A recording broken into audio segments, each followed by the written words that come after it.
Professor Susmita Samanta ma'am, Pro Vice Chancellor, KIIT. Professor Susmita Samanta ma'am is an academician and academic leader having experience in diverse field of teaching, research, leadership, consulting, etc. She is a voracious public speaker, thought leader who has spoken in more than 200 conferences, seminars, conclaves. We can start. Okay, Yes. okay, ma'am. Thank you. Yeah. Thank you, Sarita. And very good morning to one and all present here. Since 25th, this faculty development program is going on outcome-based learning.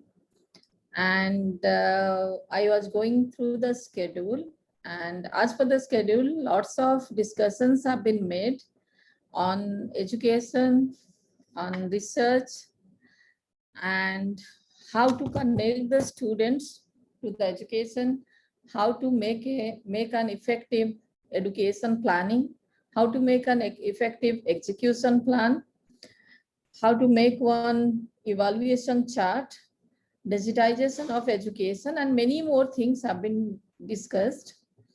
And while so many things have been discussed, I hope that all the participants present here must have understood that the basic purpose of any education system today, whatever we speak about, not today, since very beginning, the basic purpose of any education system is to guide the students, guide the youngsters, or mentor the youngsters, or help the youngsters to explore themselves and to help them to connect them to the world.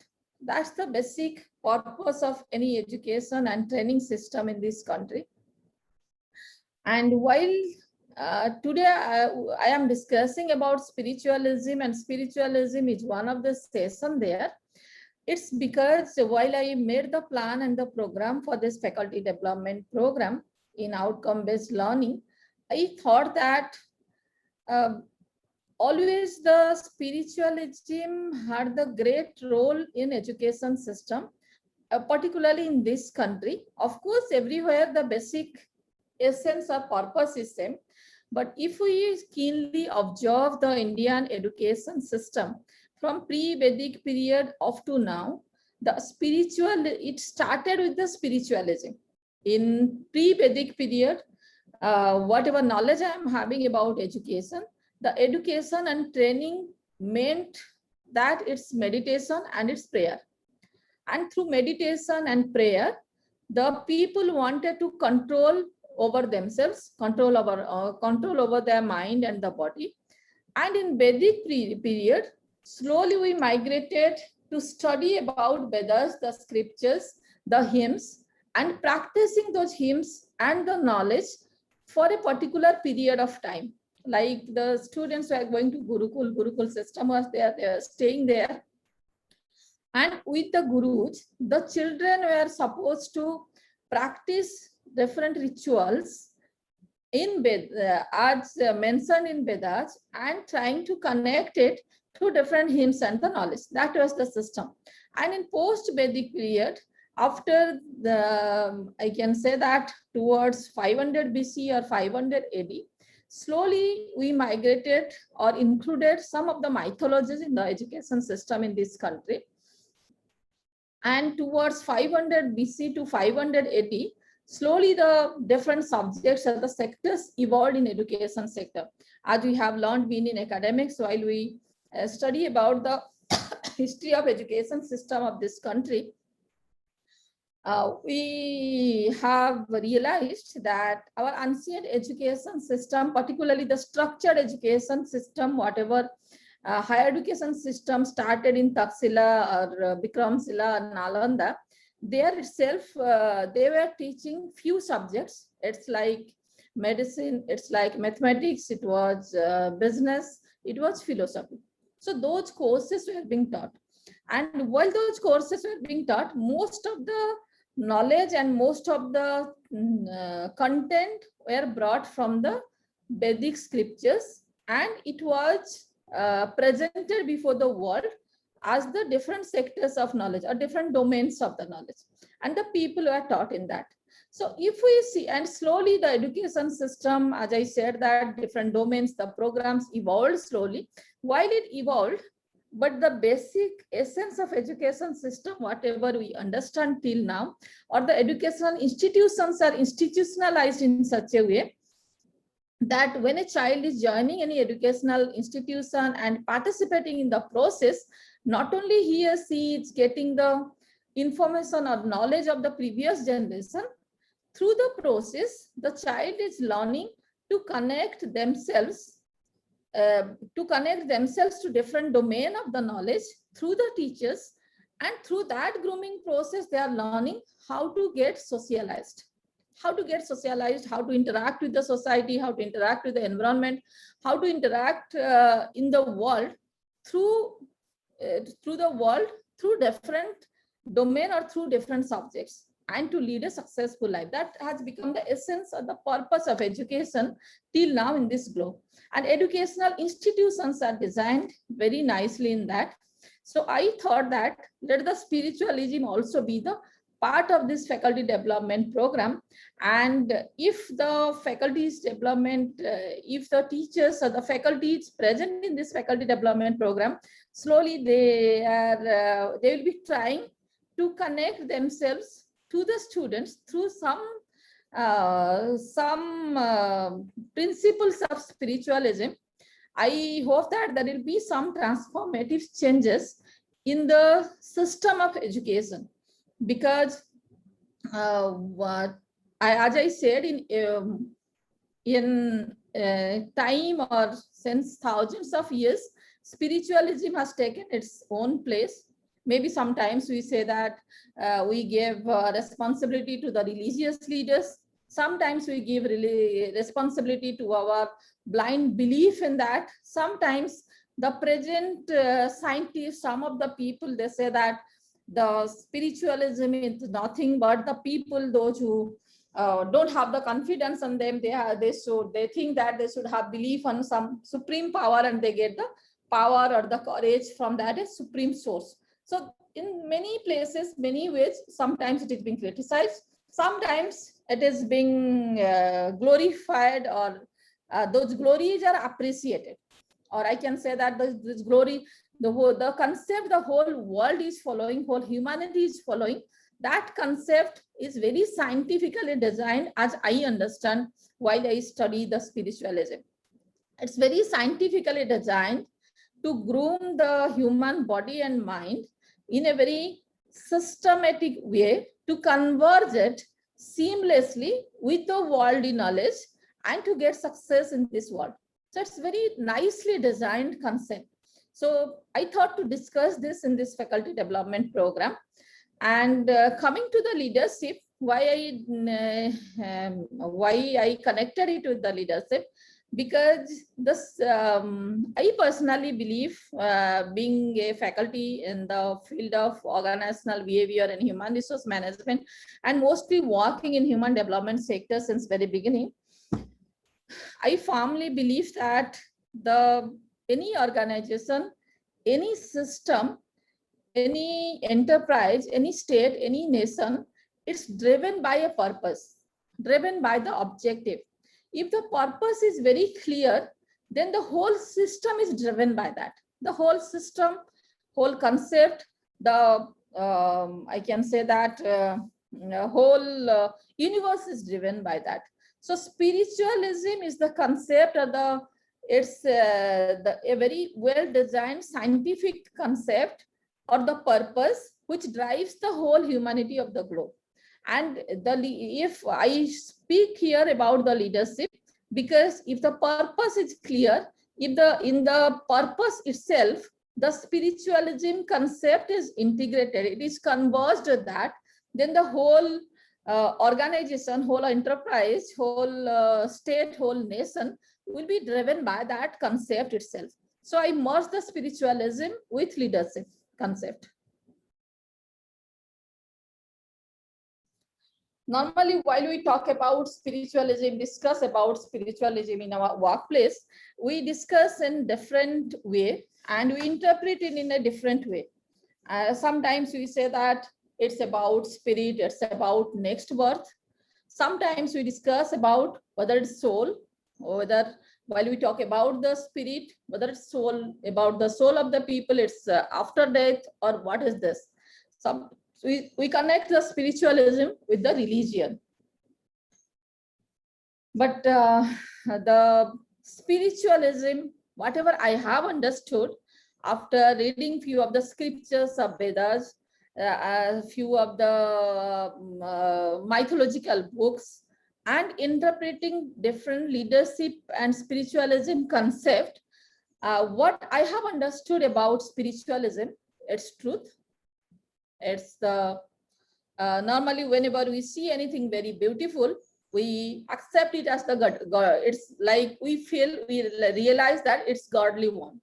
That means we realize the beauty in that. Wherever we realize the beauty, we say that it's godly, means it's spiritual. Whatever we talk about godly, that is spiritual. So whenever we see that somebody is very innocent, very truthful, and whatever soothes us, whatever soothes everybody, that truth, we say that that is spiritualism. The goodness in every human being, the goodness in every human being, that is spiritualism. The beauties, whenever we go anywhere, see something very beautiful, we say that is spiritualism. And the spiritual realization, whenever we talk about spiritualism, whatever I have studied, it's always the relationship between self. When we study, we try to explore self, connection of the self with the soul, and with the soul with the supreme soul. So that we says that when we study, first we involve ourselves with some good practices and we follow the path of truth. Slowly we explore the truth within ourselves. That is the self. And with that self, when we say that we explore the truth within ourselves, then what means we?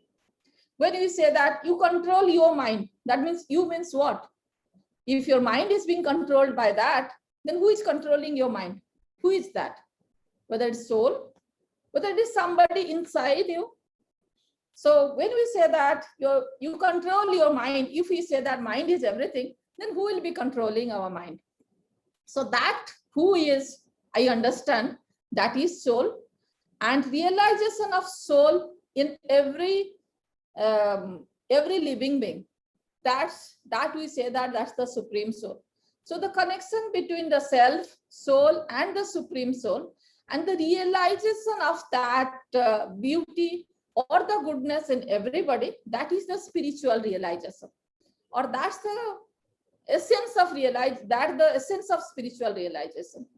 And detached action, whatever we are doing, as in spiritualism, we all believe that everything is destined. Every human being is born to execute some of the destined work, very keenly designed by God or the creator. Or in scientific way today, we can say that according to we say that in many enterprises, according to our attitude, our behavior, we design the world in and around us. And when we design the world in and around us, and we execute some job in that, and when the result comes, then in leadership language, we say that the leaders should share the success with each and everybody.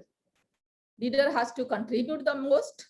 He or she has to take the responsibility, execute the job, but whenever the success is coming, it should be shared with everybody. He or she should not be that much attached with that success. It should be shared with everybody. We also say that sharing love, sharing our compassion with everybody, it's like godly behavior. So whatever actions we are doing, nobody should be that much connected to that action to be affected by that, negative or positive. If we believe that we are connected to the purpose, doing always, it will have the two aspects. Then we say that spiritualism is knowledge. If knowledge is pervasive, it's omnipresent, it's broad, it's the rights of everybody, then it's knowledge. Then we say that devotion, the sacrifice, surrendering ourselves to something is devotion. That's also spiritualism. And the full control of mind is also called the spiritualism. I have not read that much in the Bible or Quran or any book of related to any religion on spiritualism.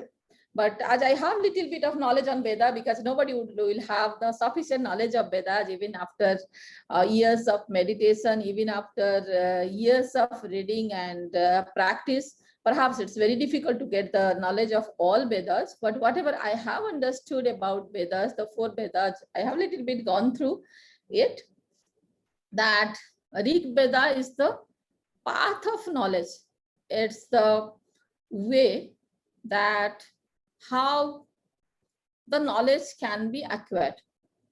First is hymns, through which the students, the children, during that time were connecting themselves to different spiritual practices through their gurus, and some rituals were designed in such a way that first anyone was coming, he or she was going through one ritual where he or she was sacrificing everything, whatever they had before the god. Yeah, as we say in Vedas, as hymns, when we say it's about sacrificing everything in fire, it's something like that.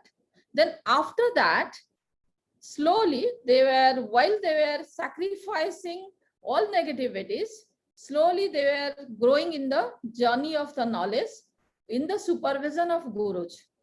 So in Rig Veda, which is the longest one, we say that that's the path of knowledge, how to learn the knowledge.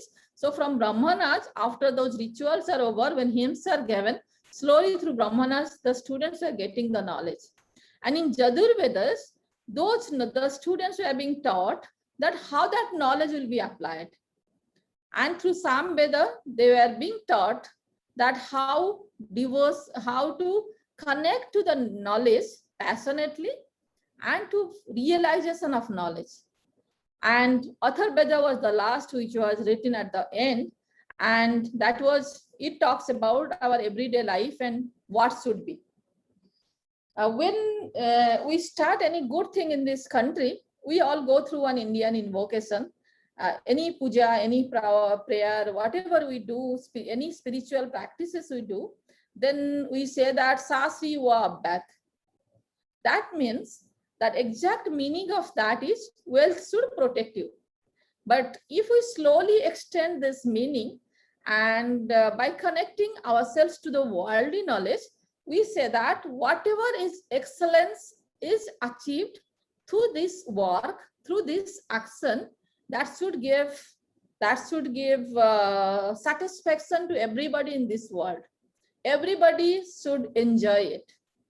So that is connection, that's the sacrifice. Second one is that understanding, whatever knowledge I am getting through this action, that knowledge should animate everybody in this globe, should add values to everybody in this globe. Third one is that may that glory give pleasure to all. Whatever glory I am getting through this action, through this prayer, through this meditation, through my journey of knowledge, through while I am executing my work, that all the success should give pleasure to everybody. So that's the basic essence of Indian invocation, whatever we practice. So in India, as I was saying, that the spiritualism from pre-Vedic to Vedic age, then the Vedas, the Upanishads, those who are the epitome of knowledge, slowly it maybe from pre-Vedic period also in India, the spiritualism was there, but maybe it had some other names, I don't know, but it was there and people were practicing it through its meditation, because we have read about yogas and all. And we know that Veda, sometimes we say that Vyasadeva had written Vedas, but somewhere it has been written that Veda was transferred to this world through Shruti, only through transfer, so it was communicated by words or through invocation to generations, to the sages. And Vyasadeva had done one thing, he had classified all Vedas, and those knowledge were classified into 4 Vedas. But we say that it has come directly from Brahma to this world, and it has come through communication to the rishis or the monks through their meditation process. And as I was saying that the whole universal principle of spiritualism is self, soul, and supreme soul. And Vivekananda, while he talks about the soul and supreme soul, he said that he had given another one concept to this globe, that each soul is potentially divine. Each and every soul is potentially divine. Of course, in mythology, we have read about Valmiki. We have read about some people, those who are not very good, but on realization of their self, and whenever they wanted to purify their soul and wanted to connect their soul with the supreme soul or with the God, they were able to do that through the process of spiritualism, meditation, yoga, whatever the process to achieve the purification of soul or realization of soul. Through that, they could do this. So he said that each soul is potentially divine, and the goal is to manifest this divinity in everybody. Whenever anyone is doing something, his or her objective should be the manifestation of that divinity. Whenever we are learning, whenever we are doing, we all should see that whatever we are doing, that divinity should be reflected in our communication, in our actions, and whatever we are doing in our day-to-day life. And according to him, that yoga is the science of union of self with the super being. When we say that the spiritualism is the science of self, soul, and super soul, then he says that yoga is the science, meditation is the science, or through yoga, it unites the self with super being or with the God. So in yoga, he says there are 4 types of yoga.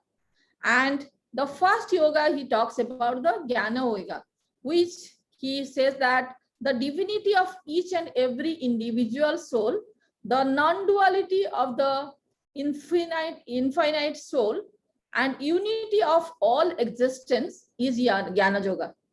And through Jnana Yoga, the harmony of all religions can be established. While we see the divinity of the individual soul or the whole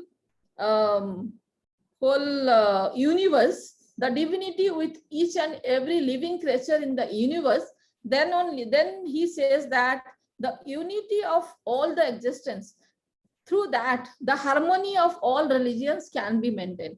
And I like the one concept of Vivekananda too much, that what he talks about universal consciousness. He says through the journey of meditation, while we go, initially we focus on ourselves, that we say that search of soul or search of self, knowing yourself. And when we know yourself, then slowly we get the potentials by knowing ourselves, that how to increase that eternal strength. And by knowing yourself, you increase the eternal strength. By increase of that strength and doing more and more meditation, it connects us with the universe. Then he said that through that universal consciousness, a human being is having the power to rule over the mind of a group of person. When you purify your own soul, you attain the level of divinity, you are having the capacity of the power to transmit that divinity to the world. What he talks about the universal consciousness. Then he said that after Jnana Yoga, he said that second one is Karma Yoga. And he said, whatever we are executing, Jnana is our journey of knowledge. And in journey of knowledge, he says that divinity is there in each and every human being.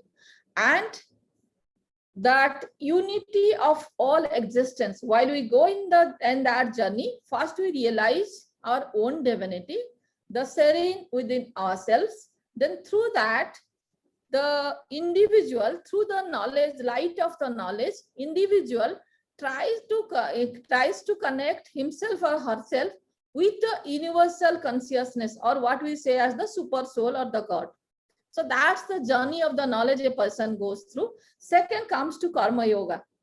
Whatever the people do on the earth, whatever the people are doing in the earth, somebody is doing the business, somebody is doing the, somebody is teaching, somebody is engineer, somebody is the doctor, whatever we are doing in this world, he says that the perfection of people on this earth, whatever we are doing in the way we are doing, if we are trying to manifest the truth in that profession, in that job, in that world, and trying to bring the originality of that job into the picture and following the path of truth, then that is the perfection. That's the perfection of the people on this world, which what he talks about the Karma Yoga.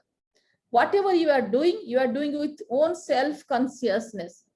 Your conscience never prohibits you to do that. Whatever, you are always following the path of truth, and you are following all the ethical practices, whatever you should do, that he talks about, that's the Karma Yoga. Third one, he says the Bhakti Yoga. The training for attainment of spiritual pursuit is the Bhakti Yoga, that perhaps we all know, and meditation is one of the way to that. He says that the third one the people follow, that's the Bhakti Yoga, through which that through the meditation, the people attain the level of spiritual pursuit. And fourth one is the Raja Yoga, where the exposition of contemplative technique of Patanjali is the Raja Yoga. And spiritualism and religion, if we see, the spiritualism is the only one way, to connect the self with the super being. And the religions are the ways for that manifestation. If we say that spiritualism is the manifestation of inherent purity or the goodness of soul, or whatever Vivekananda says is the divinity in each and every human being, that is the spiritualism. Manifestation of divinity is the spiritualism. But different spiritual leaders, different religious leaders, those who came in different time, they after traveling certain ways in the Jnana Yoga, or I can say that in the path of knowledge, they had explored some of the ways to achieve that divinity. So those ways came to the world as the religion. So religion and spirituality both are totally different. And those religion helps to manifest our higher nature, truth and goodness. And through those processes, it's a very religion is a structured process. It's a well-designed, structured process envisioned by a spiritual leader, executed by a group of people, or I can say that it's executed by lots of people, believed by lots of people as a way for manifestation of truth and truth, goodness and beauty through our thoughts, words and actions. So the spiritualism is, as in Rig Veda also somewhere I had read that Ekam Sat Vidra Bahuda Badanti. That means God is one. Spiritualism is one concept. It's the union with God, but there are different ways for achieving this. Where do we say that? Where do we talk about the religion? Religions are the different ways to achieve this. So bringing the spiritualism concept to education. One second.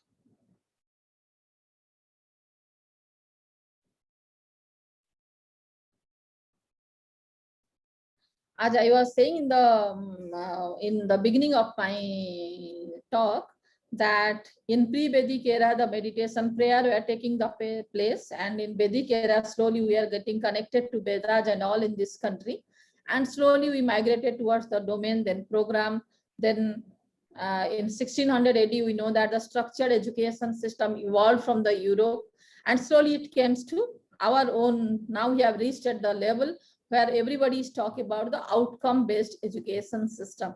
And when we talk about the outcome-based education system for each and every discipline, if we, being a teacher, I hope that each one of us, we define what are the outcomes expected from the students after learning a subject. And we'll be finding that while we talk about the outcome, it's mostly revolve around understanding, and realization. Okay, understanding, application, and realization. If we keenly observe that when we talk about understanding the subject, connecting yourself to that subject. Second, we say that application of knowledge in the world about the subject. For each and every subject, I think those three concepts, we all teachers say that should be the outcome. Second, we say that application of that knowledge in this globe through our understanding. And while we say through our understanding, it involves our own core. Core means the attitude, the behavior, the capabilities, everything is included in that. And when in understanding everything is that, when it is applied, those it is mixed with the attitude and applied. And according to the capabilities are in eternal capabilities, then it's realized. When we say realized, realization is connected to the soul. As we say, whenever we learn, the people say that you learn mindfully. People say that you have to learn mindfully everything, then only you can memorize. When we talk about the learning, whenever we talk about studying, mostly we say that you read mindfully, you solve the mathematics mindfully, then only you can be perfect. We talk about perfection, which is connected to the mind. But while we say that, and while we talk about that, we say that if you are doing it, then you will be memorizing this. But after that, when we expect that something should be remembered whole through the life, whatever should be remembered whole through the life, we say that you make it by heart. As such, you should never forget those theories or the principle in your life. You do it by heart. That means when from the mind it comes to the heart, that becomes the lifetime. That becomes slowly from the memory, it comes to the lifetime memory. That is connected to the heart itself. And whenever we say that you have to do it, do you have the gut feelings to do this? Whether sometimes whenever we don't understand to do that, what to do, what not to do, then we talk about gut feelings. Then we talk about whatever your sixth sense is saying. That five sense, what is related to body, the sixth sense, what is that? What is your sixth sense is saying? Whether you should do this, how you should do this, up to what level you should learn this, whatever you are thinking that in which way you will apply this or where you will be applying this. When it comes to our cognitive capability, when it comes to the perseverance, when it comes to the forecasting, whatever has not happened, then we talk about the sixth sense. That means that is perhaps the voice of the soul we all discuss about, and which is not connected to this. And that voice, that perseverance, the capability to see the future, that comes with the sense of realization. When we practice, apply the knowledge and realize, and that practice comes to us, then slowly it is connected to the soul and we do it. Then in education, we talk something about physical knowledge, and some teachings we make transcendental knowledge. When today our world is changing so fast, And we are teaching the students the science, the social science, we are teaching them management, we are teaching them technology, we are teaching them medical sciences. We are through those teachings, whenever we complete our syllabus, when slowly the child moves toward the end of the teachings, we say that the whole world is going through a drastic change process. Change is the truth of this world. And each and every domain, each and every sector is evolving with time. Evolving with time, with the generation of the, with the knowledge of the generation, with the skill of the generation, and with the attitude of the generation. The mind of one generation, the general perspective of a particular generation, and time, mixing of the both, it's the another one new generation evolves.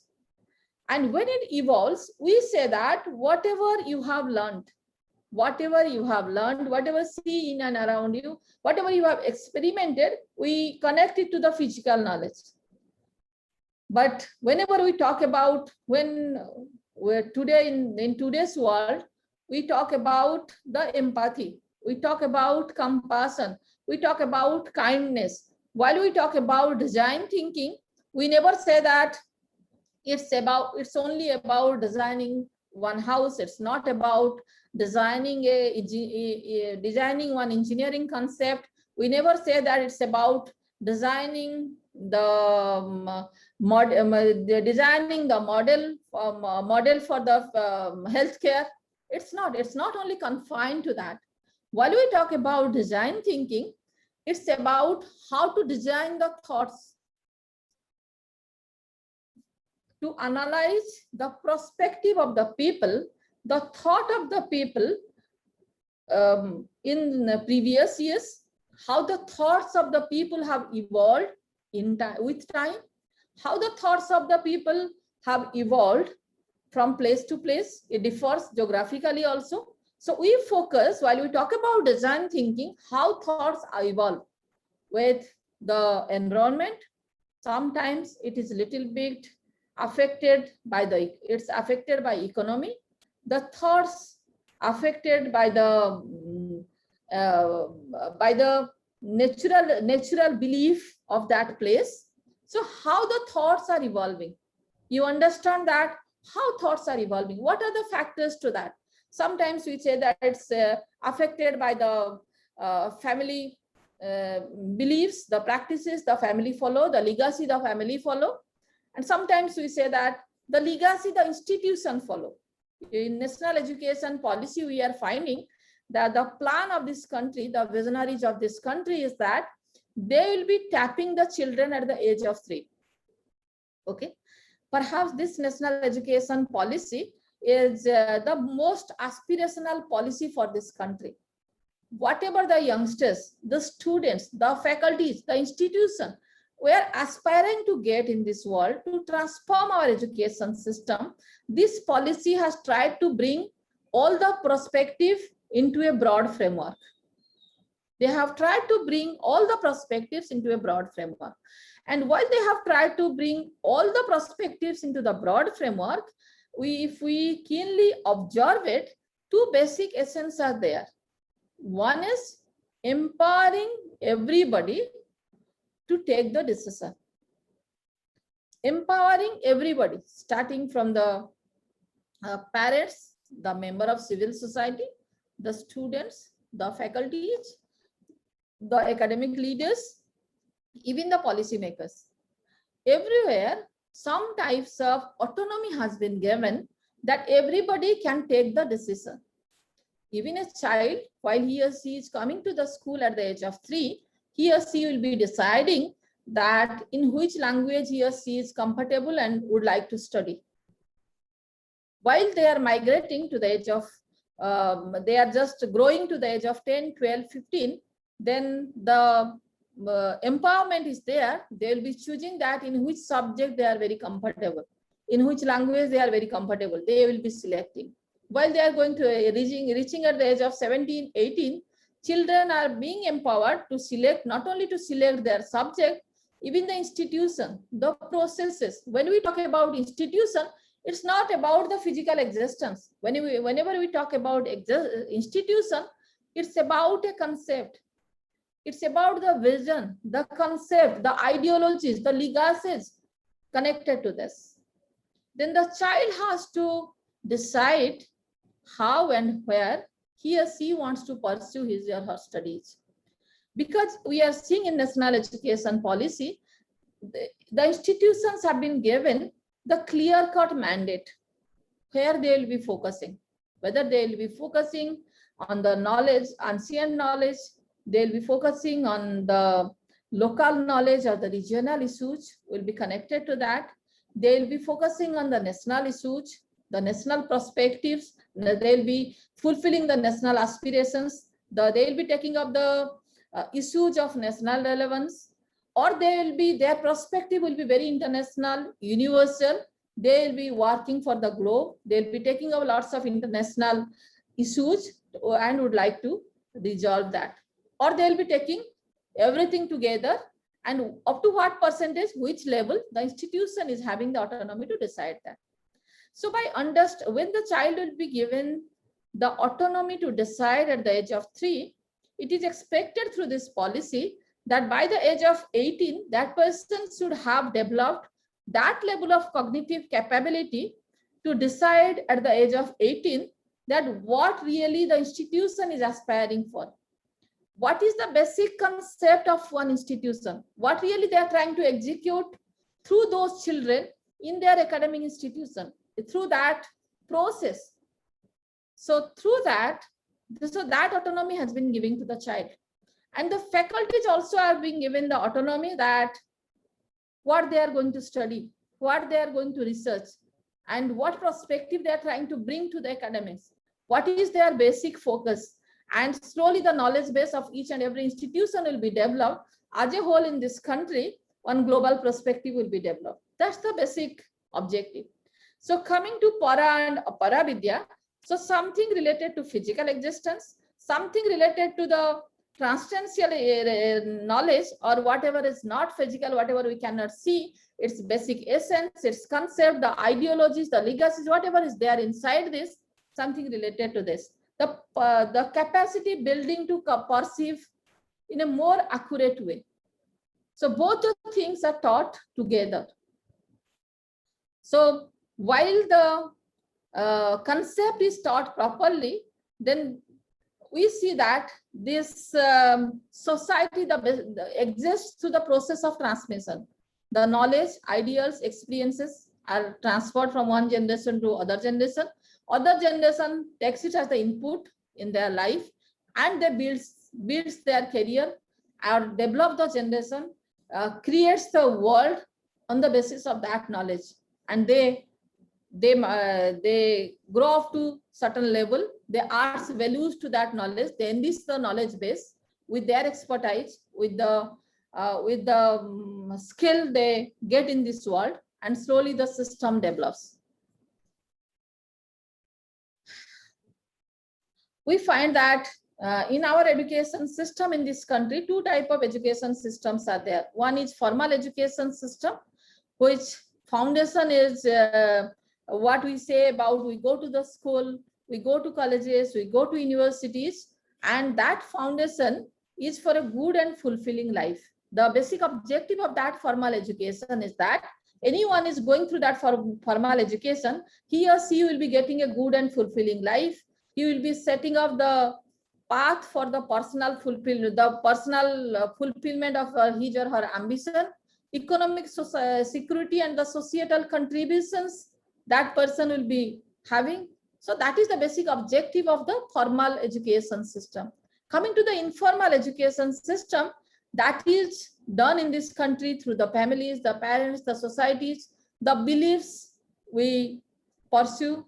The spiritual organizations like temple, churches, masjid, etc. They have the great role in the life of any individual, and that influence the core faith base and the belief of human being.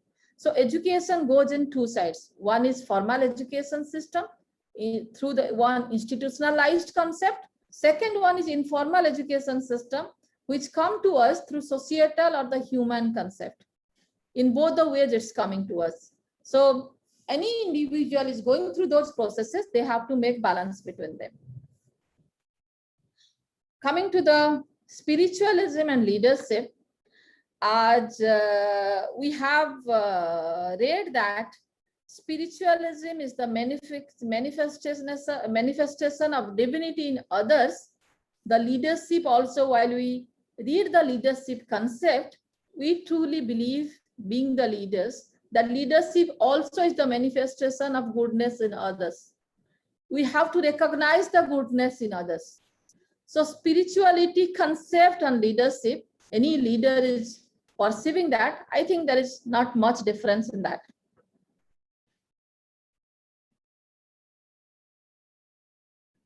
One minute.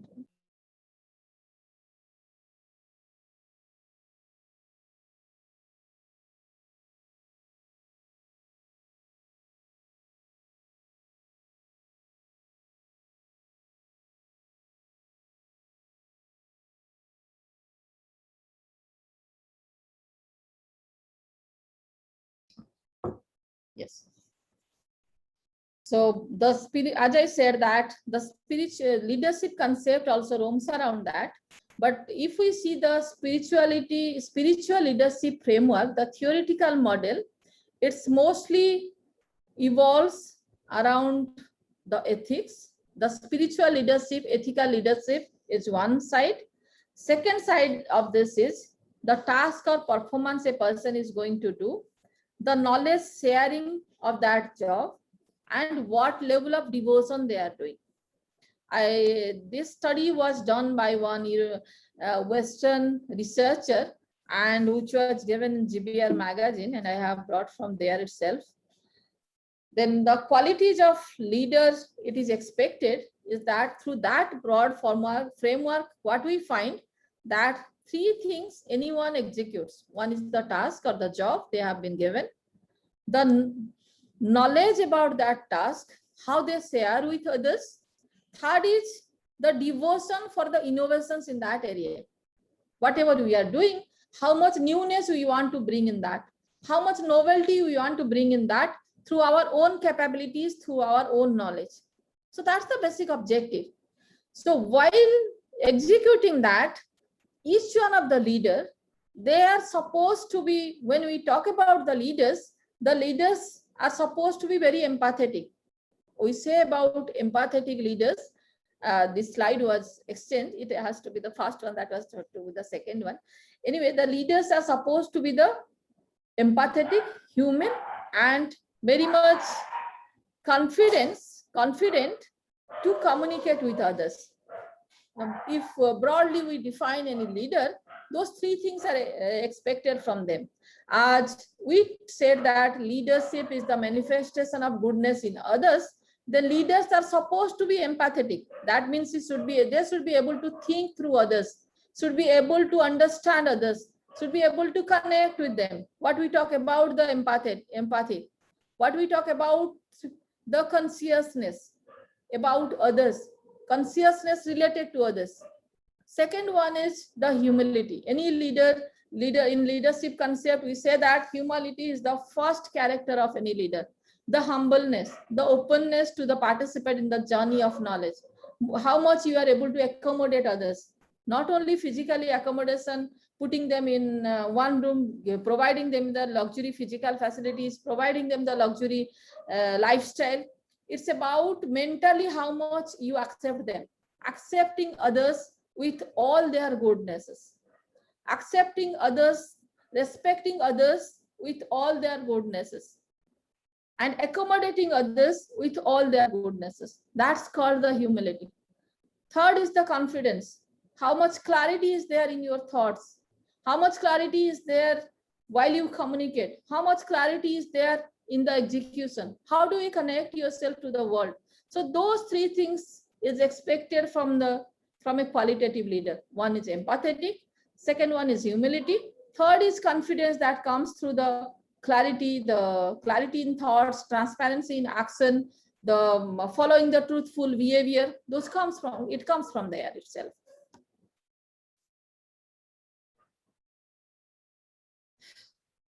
from that GPR magazine, only from one discussion in spiritual leadership, I found that they are the researcher had followed one personal and organizational spiritual leadership model.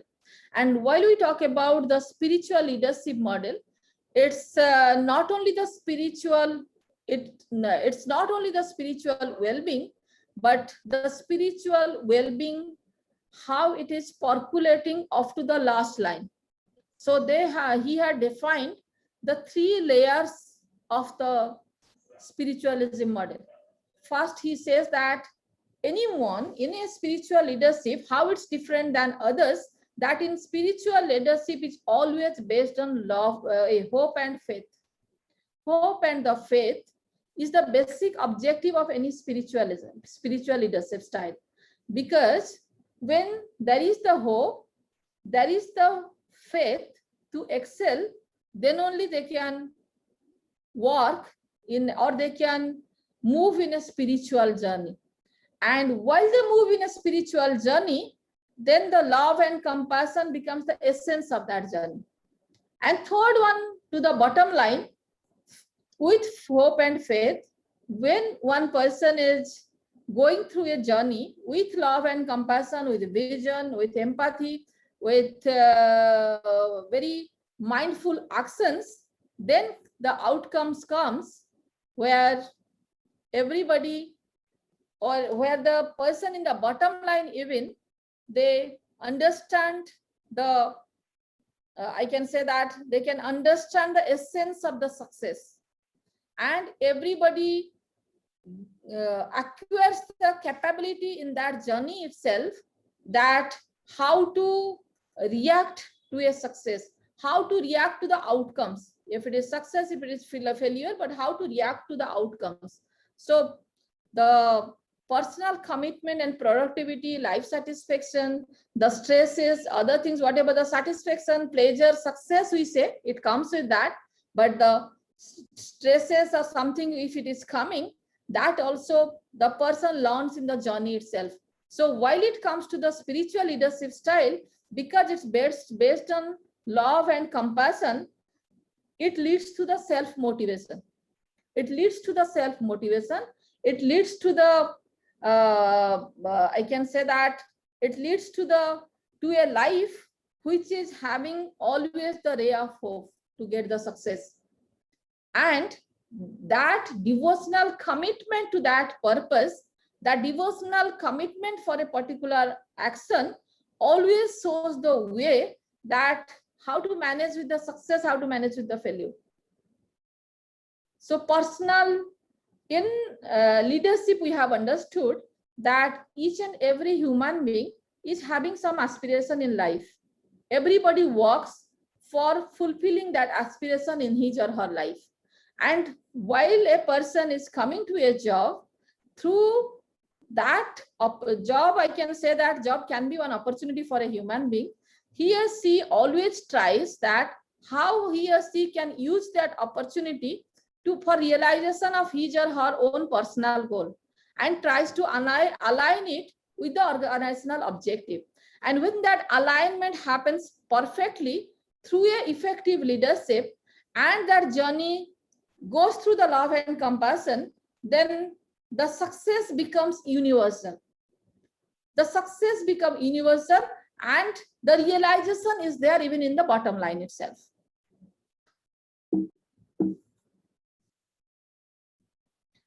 Here also the same, from the same paper I had taken, same journal, that spiritual leadership triple bottom line business model. The business objective is the number one. Then organizational institutional output model is the second one, and the spiritual leadership, how it contributes for that, how it is contributing for realization. When the spiritual leadership is based on hope and faith and guided by a very effective vision, and the member, and it is nurtured by the love and compassion, and it is fortified by the good participation of each and every human being, and the journey is going towards the achievement of the common goal or the purposes, and with full devotion and commitment, always the success comes in that. I was going through some book of Chanakya, and there I found that he has spoken about the power corrupt. Normally, whenever anyone is there in any leadership position, the power corrupt is always there. He says, and he is focused in saying that Indra Jaya is the Mulam to the Vinaya. That means he there speaks about the humility. How humility is the center of all the good leadership. And here he says that universal observation is the power corrupt. We all have seen that anyone who is powerful, anyone who is in the leadership position, many places we see that the people misutilize the power. Because the power, when we talk about empowerment every day, but power creates lots of arrogance. And when the arrogance is there and when it is hit by the ignorance, then it spoils the whole environment, the whole world. So here he also wanted to say that humility is the most sought after virtue of any leader. So only humility can make a leader a compassionate leader and bring him much away from the power corrupt. That was also his basic concern. And while we talked about the leadership, he says that leadership is never different than the leaders. Always the leaders are concerned with the behavior, attitude, communication, relationship with others, and have some direct impact on type of leadership one gives to the organization. And here he says that a leader can bring all the good perspective to the leadership through and can control himself or herself through yoga, meditation, and spiritual practices. And while going through the leadership journey, I think that a spiritual journey, its basic objective is to bring the peace and harmony to the institutionalized concept. How to bring?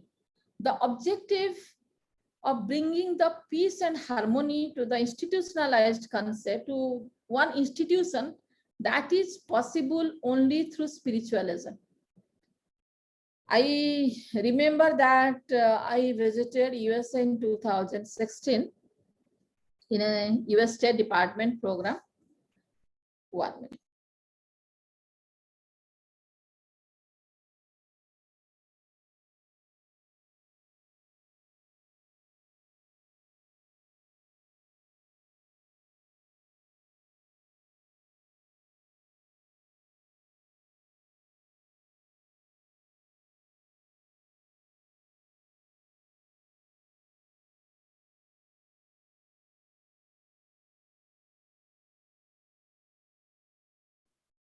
And though in USA training program, mainly their planning of the program is so good, very good. I can say that perhaps I have attended the program in many places, but the design of the program in those places are so meticulously planned that whenever anyone is going through any such program in any university in USA, not only they learn about the subject, but through that process, they teach you how to apply that subject.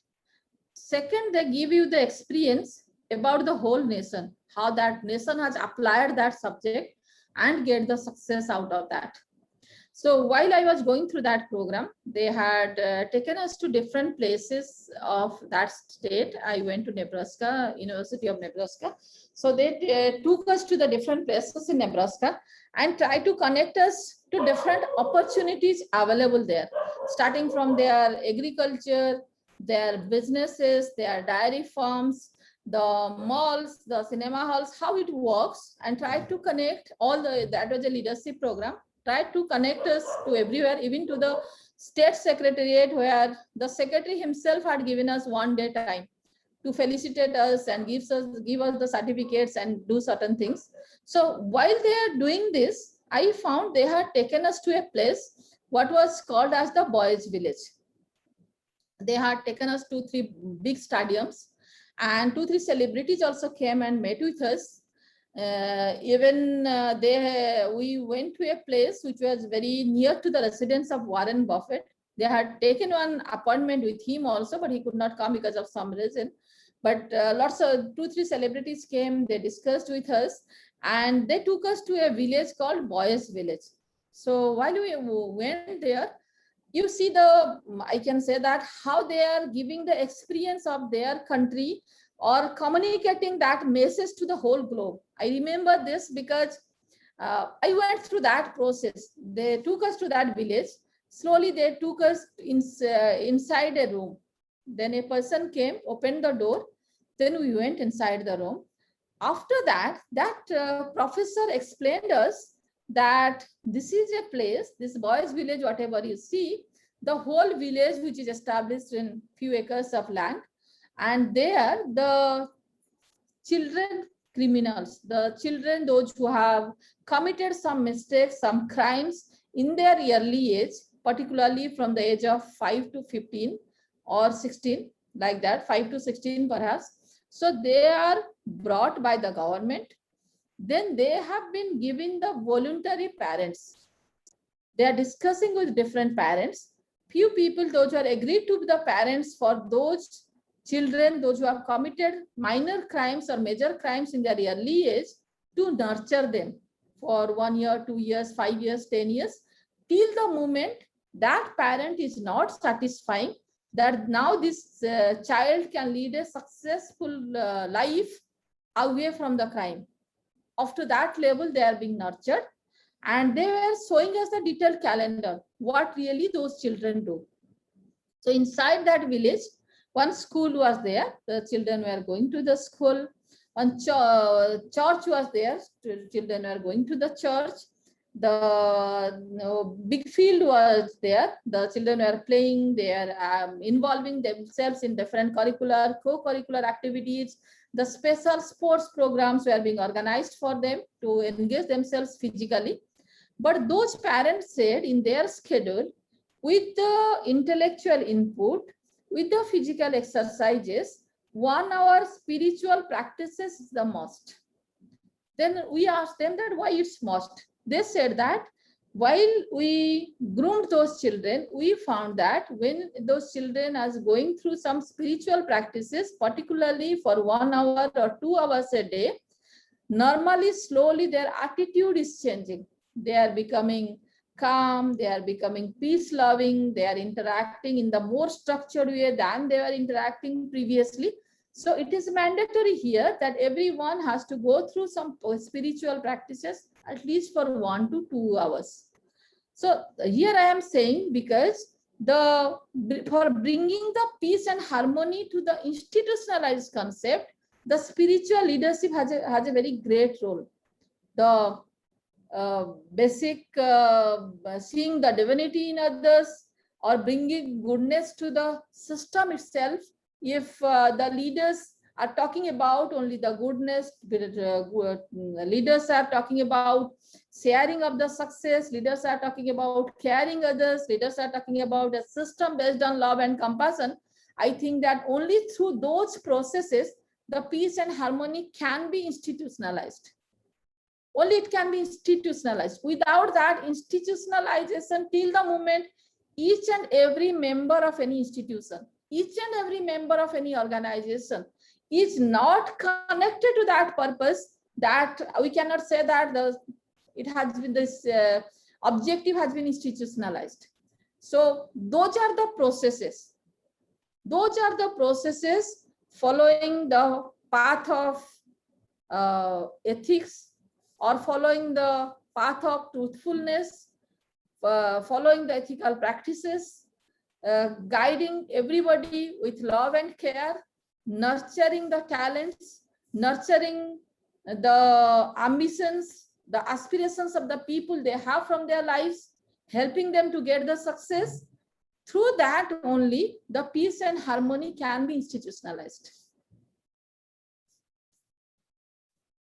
And now we are finding that slowly the spiritualism concept is transforming the workplaces. The identifying the spiritual values and the behaviors.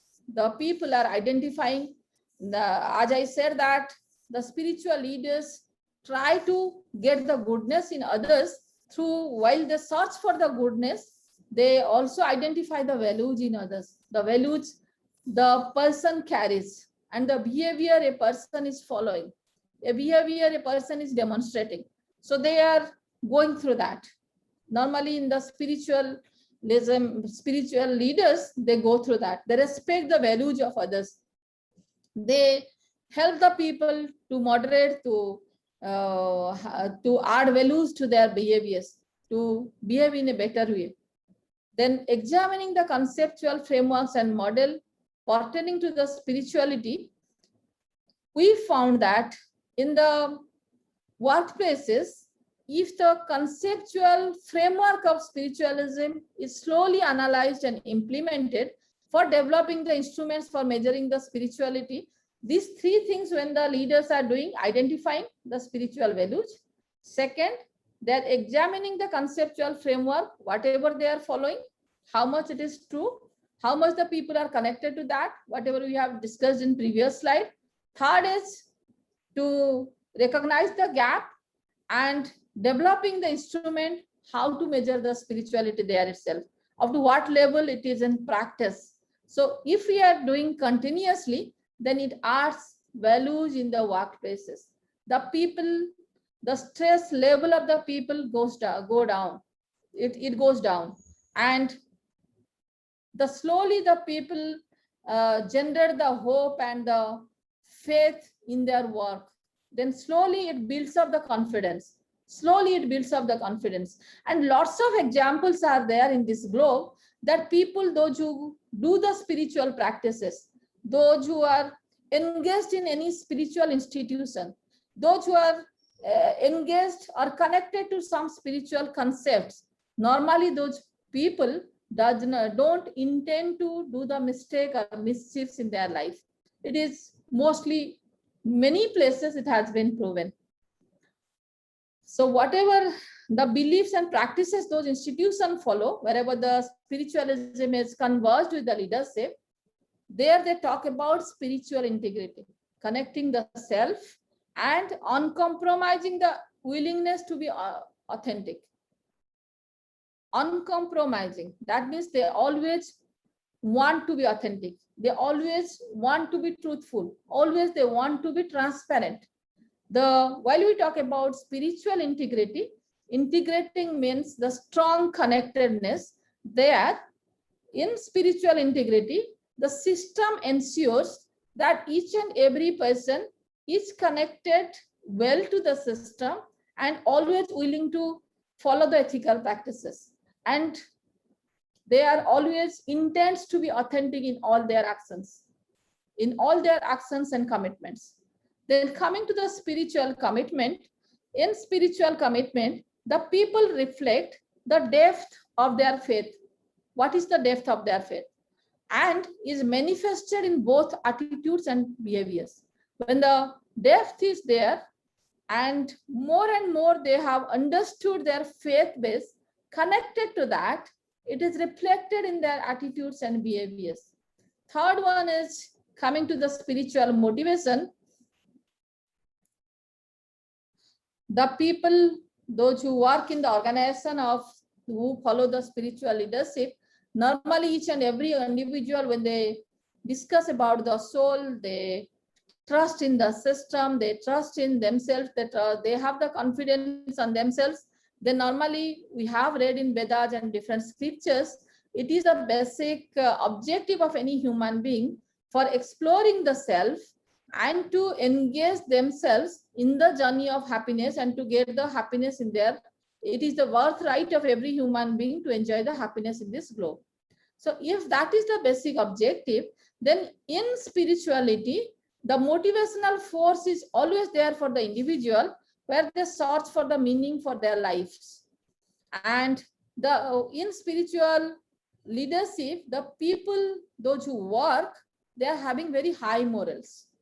When the people's aspiration, dreams are taken care of, their their peace and harmony is ensured in the system, and the system is committed to take care of the peace in their life.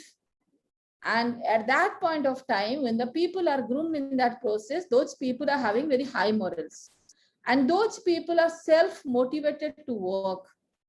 They volunteer for the job, whatever they want to do, whenever the system is created in such a way that everybody would love to contribute for that. That means that sense of love and compassion motivates the people to contribute. Then third is connected with the reality of life.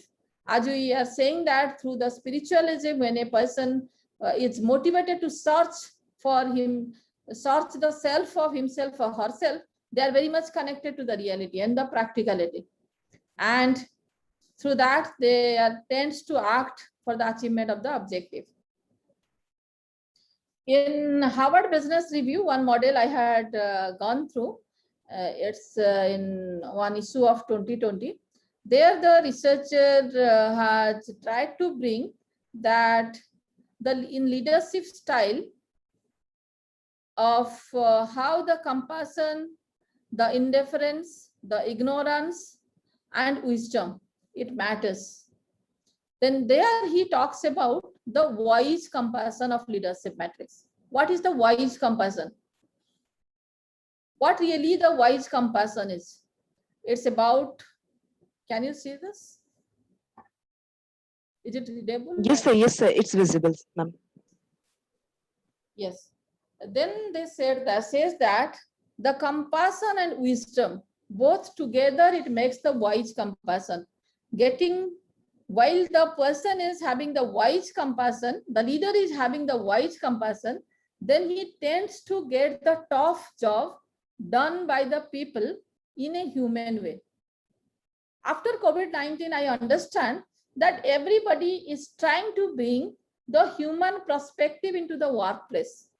At least whatever we had forgot. But after this outbreak of COVID pandemic, one good thing this pandemic has done, of course, nobody would like that this pandemic should be repeated at any point of time in future in this globe, and which has given, I can say that, the worst period of the life we all have gone through. But one thing I have observed, being a student in management, that this COVID-19 has unified the whole humanity.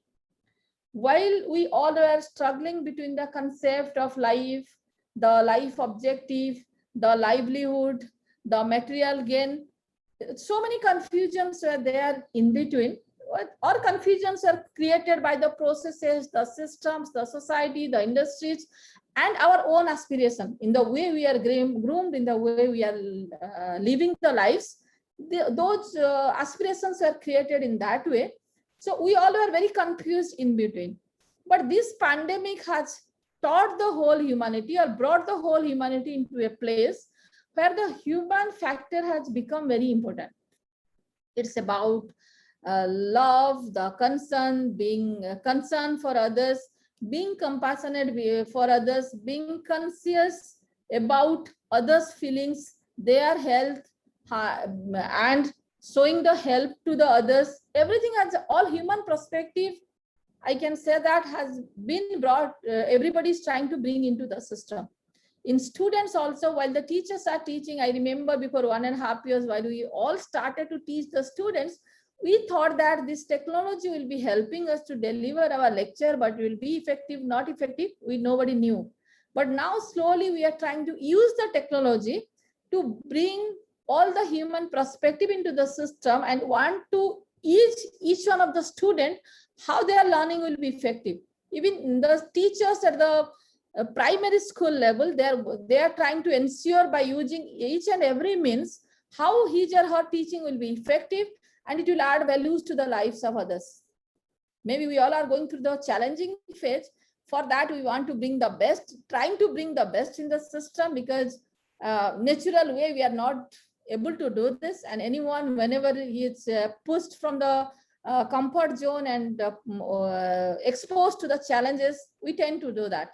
Maybe that has become the concern. So he describes that in wise compassion, the leaders tend to do the tough jump in a human way. That means the wisdom is there, the compassion is there. Leader is well expert, well versed with the work, what really he wants to do from a person. Very aware of that. But whenever that wisdom is not there, even that leader is compassionate, then it's carrying the avoidance. That means letting empathy be a barrier to the action. Here he says that whenever the compassion is there, but wisdom is not there, the proper knowledge is not there about the job, about the purpose, the clarity is not there, transparency is not there, then it's about avoidance. Third, he says that whenever the ignorance and indifference, both the things are there, then it's ineffective indifference, lacking the interest and the concern for the others. The people lack the interest. Even if the compassion is there, but with the ignorance and indifference, that does not become effective.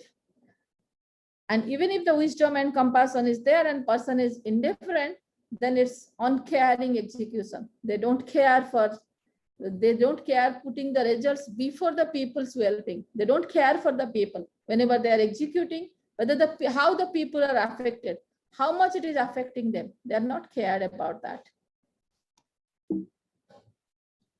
So through spiritual leadership, the leaders try to bring the society, the people, the environment together. They try to bring those three aspects together for executing any job. Because whatever we do in this world, we do for the society, through the people, and from the environment. Because the natural environment is the source. As we say that resource, we always resource from that source. Source is the nature. Source is the nature. Environment is the nature.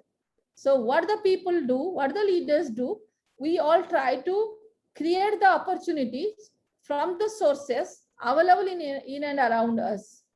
And through the people, slowly they are connected to the society. The society, people, and environment, they are the integral part of the spiritual leadership. But through spiritual leadership, the divinity, serenity is brought to the system itself. And whatever is done by using that opportunities, it never goes to the level of exploitation. As we talk about always exploiting the environment, but those spiritual leaders try to bring the concept in such a way with love and compassion that nothing goes to the level of exploitation and society gets benefit out of that. Thank you. Any question from anyone? We are open for that.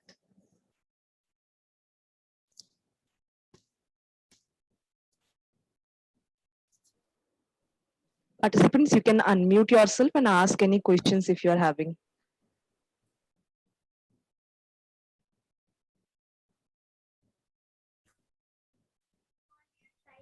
Good morning, ma'am. This is Deepak Mitra from Bihar, ma'am. Yes, good morning. Ma'am, it was very nice to hear you, and very new topic regarding the Vedas and disciplines.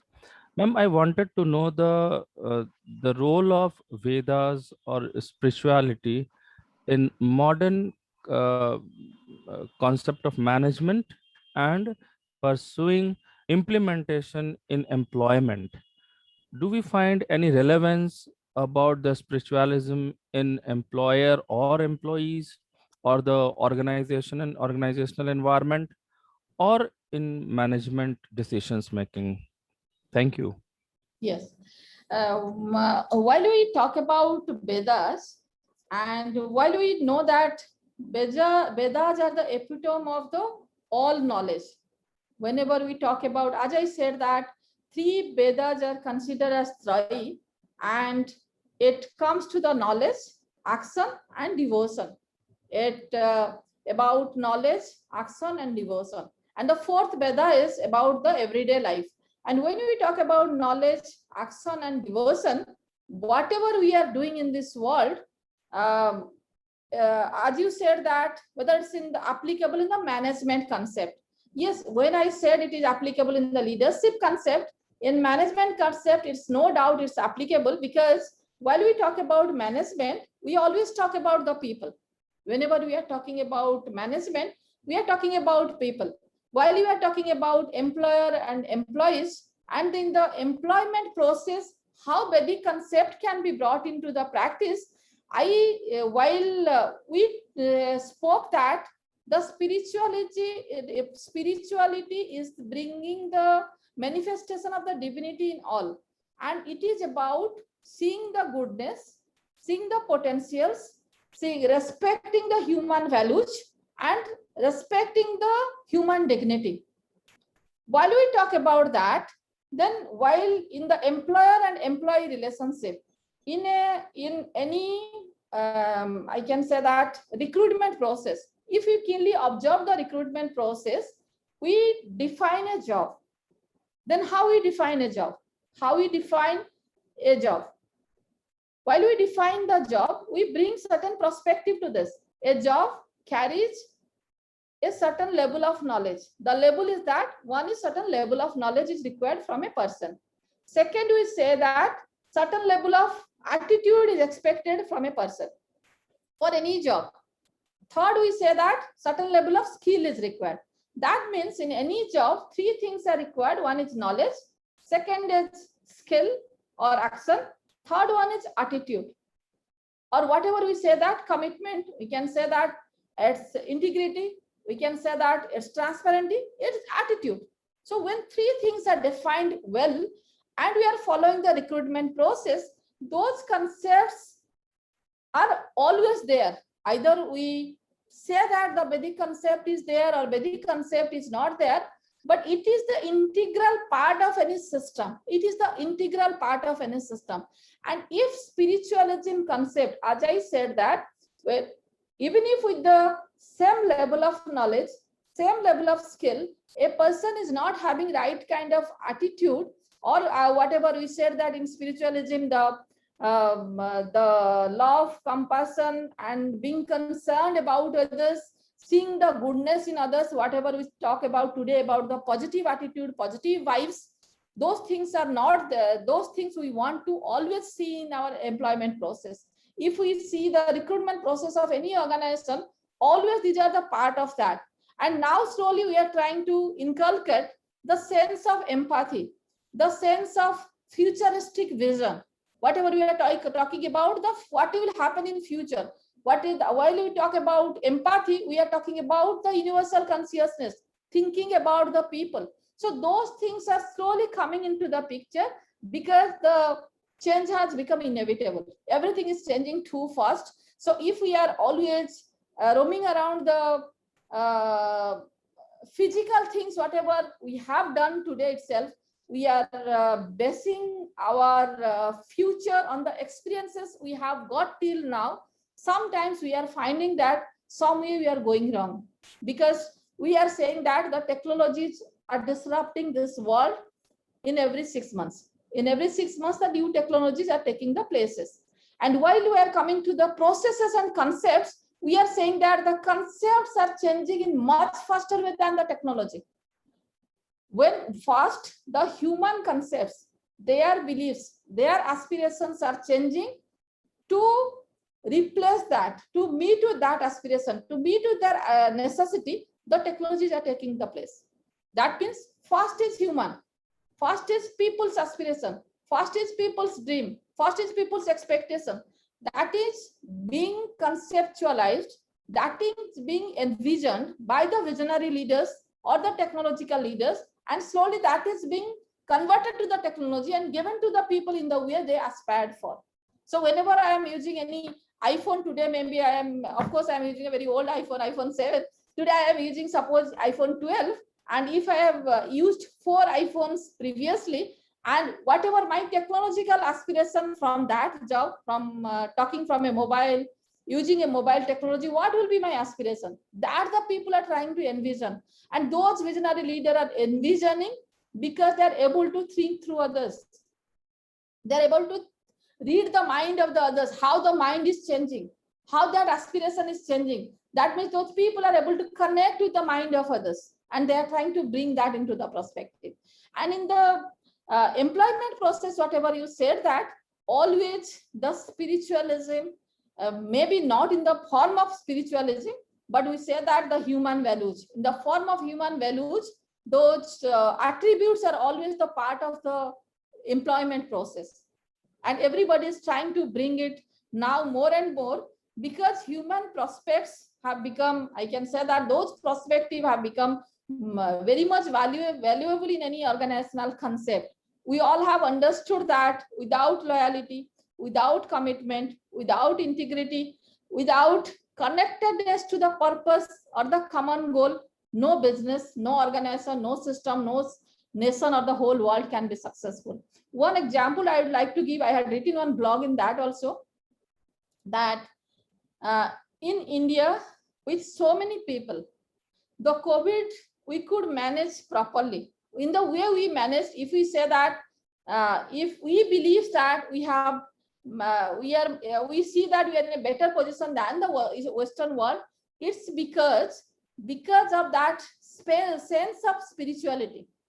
I can say that here in this country, with each and every human being, the sense of spiritualism, the sense of consciousness, the sense of connectedness with the superpower, it is always there in our grooming process, in our development process, in our societal process, in our education process.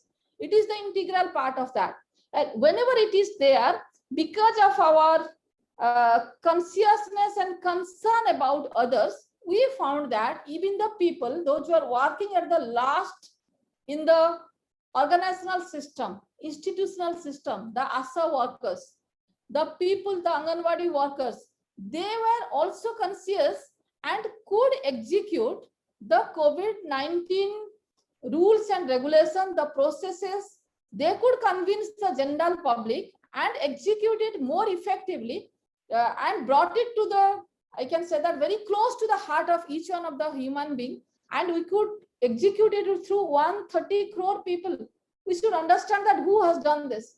The ASA and Anganwadi workers and the health workers, those who are working in the bottom line, they could bring those regulations system, they could put it in place. And they are the more conscious COVID-19 warriors, I can say that, in this whole pandemic.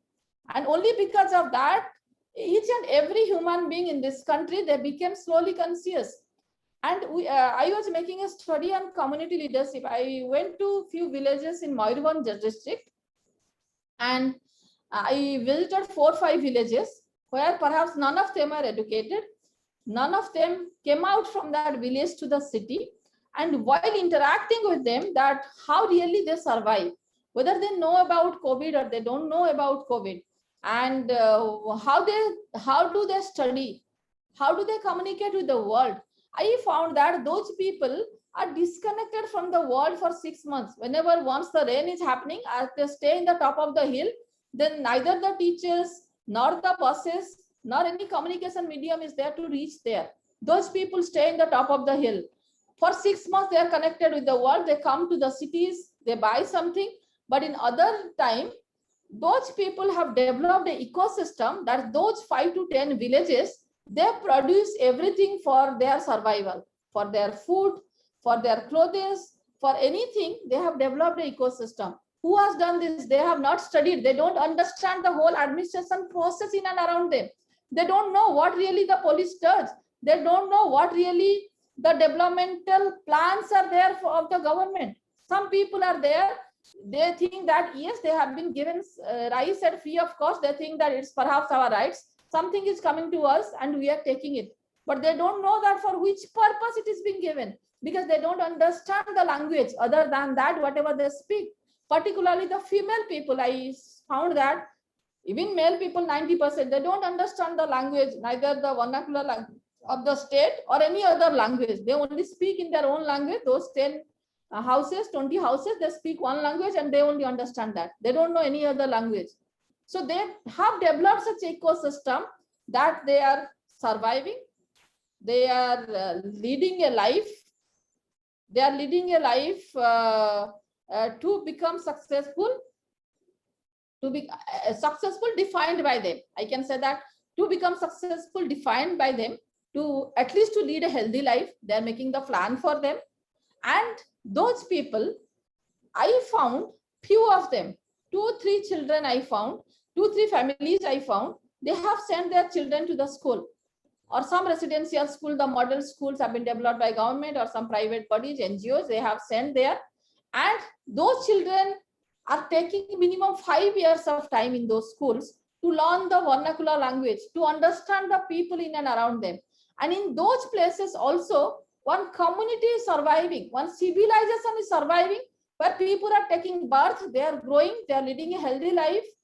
And I can say that according to them, whatever is success, they are getting that.